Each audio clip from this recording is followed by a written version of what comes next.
এই ছোট্ট ছোট্ট পায়ে চলতে চলতে ঠিক পৌঁছে যাব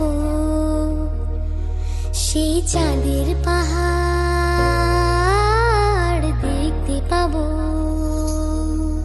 সেই চাঁদের পাহাড় মাথায় যাহার রামধনু রাঙা হয় দেখতে পাবো, ঠিক পৌঁছে যাব। এই ছোট্ট